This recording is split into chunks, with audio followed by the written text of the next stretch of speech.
Friends, welcome to my YouTube channel. आज हम करेंगे क्लास 8 की मैथ का नया चैप्टर मेजरमेंट। मेजरमेंट चैप्टर दोस्तों बहुत ही आसान है। बस आपको मेजरमेंट चैप्टर करते वक्त ये ध्यान में रखना है कि आपसे क्वेश्चन में पूछा क्या गया हुआ है और कुछ फॉर्मूले, बेसिक फॉर्मूले आपको पता होना चाहिए, जो कि मैं आज के क्वेश्चन में आपको साइड बाय साइड वो भी बताऊंगा। आइए दोस्तों, शुरू करते हैं आज का अपना पहला क्वेश्चन।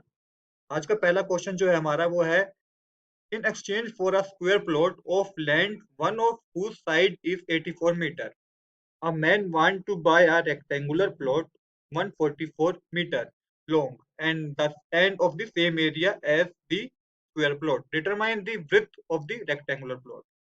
चलिए दोस्तों, चलते हैं अपने सोल्यूशन पर।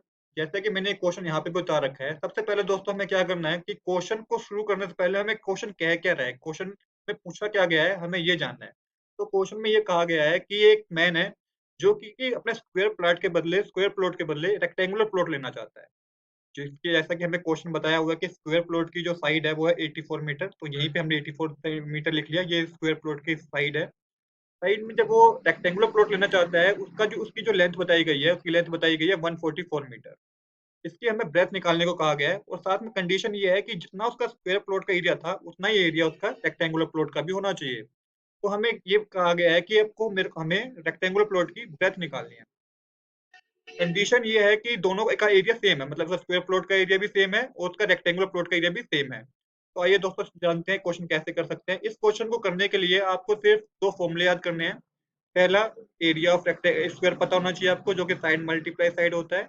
दूसरा, एरिया ऑफ रेक्टेंगुलर पता होना चाहिए, जो कि एल इंटू बी होता है।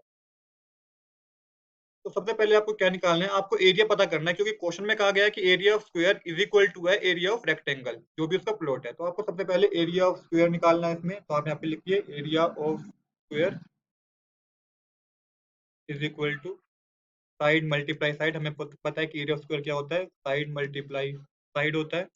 अब यहाँ पे हमें पता है कि स्क्वायर का एरिया, स्क्वायर की साइड हमें कितनी दे रखी थी, हमें दे रखी थी 84 मीटर। तो यहाँ पे मल्टीप्लाई कर दीजिए, 84 multiply 84 is equal to 7056 metre square. ये हमारा आंसर निकला है, आप स्क्वायर डाल लीजिएगा।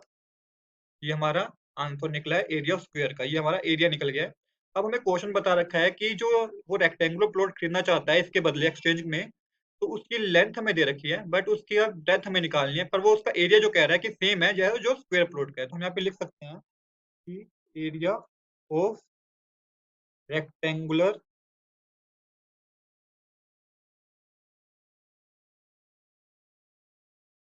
प्लॉट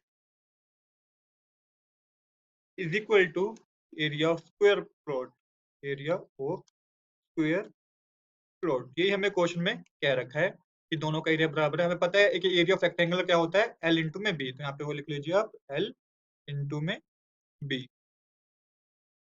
इज इक्वल टू, अब एरिया ऑफ स्क्वायर हमारा क्या निकला था, क्योंकि दोनों इक्वल हैं तो आप वो लिख लीजिए 7056, ये हमारा निकला था। अब क्वेश्चन में हमें एल दे रखा है, लेंथ दे रखी है, हमें ब्रेथ निकालनी है। लेंथ हमें कितने दे रखी है, 144 मीटर दे रखी है, मल्टीप्लाई ब्रेथ हमें निकालनी है, इज इक्वल टू 7056। अब यहाँ पे क्या करना है आपको, अब 144 यहाँ पे मल्टीप्लाई में है तो उधर जाके हो जाएगा डिवाइड में। तो 7056 मल्टीप्लाई वन, डिवाइड में हो जाएगा तो डिवाइड डालिए, वन डिवाइडेड बाय 144, तो ये हमारा आएगा 49। तो हम कह सकते हैं जो हमारी ब्रेथ निकली है रेक्टेंगुलर प्लॉट की, जो ब्रेथ निकली है वो निकली है breadth of rectangular plot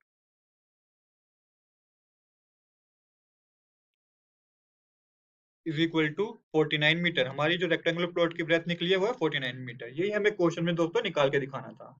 I hope you like this video. Thanks for watching.